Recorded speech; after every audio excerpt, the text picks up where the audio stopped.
Kapitan topladı. Sağ cinatta Kaşuk. Kaşuk. Götürmeye kapı önüne. Savo ve gol! Zakaria Savo! Karabağ formasıyla ilk golünü vurur. 1-0. Yalnız indi meydana kayıttı. Gol tekrarını izledik. Kaşuk.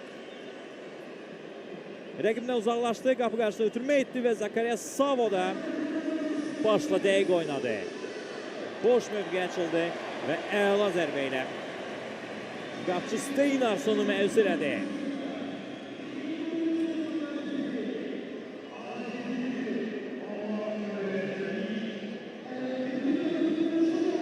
Qarabağın hücumları zamanı hava ötürmələri deyəsən əvvəlkindən daha təhlükəli olacaq. Çünki Savo kimi qarşı oynamağa bacaran 9 nömrəsi var artıq Qarabağın.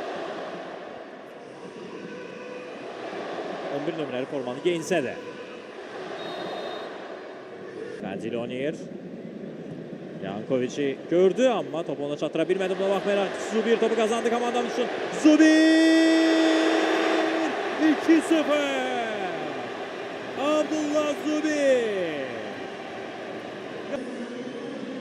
Bir anlıq konsentrasiya etkisi Vestri müdafiəçilərindən cəzalandırıldı.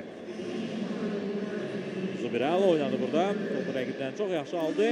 Hər şey bax buradan başlamışdı. Yankovic top çatmadı. Lakin Zubir sanki bunu gözləyirdi. Topu rəqibdən aldı, irəlilədi və qapçının başı üzərindən aşırma zərbə ilə gözəl şəkildə topu Vestrin qapısına göndərdi. Qarabağ 2, Vestri 0.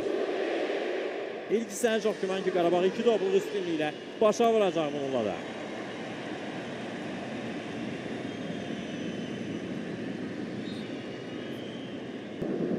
Serven Direlli cəmi meclisi daxil olur. Qarşısına alırlar futbolçularımız. Lobato ara ötürməsi. Ronaldo Sefas sürətli yıxır, mərkəzi keçir. Sefas qarşıya təpədə çıxa bilər. Ronaldo Sefas ötürmə verdi. Zərbə və gol! Ronaldo Sefas hücuma aldı oldu Vestri və dərhal cəzalandırıldı.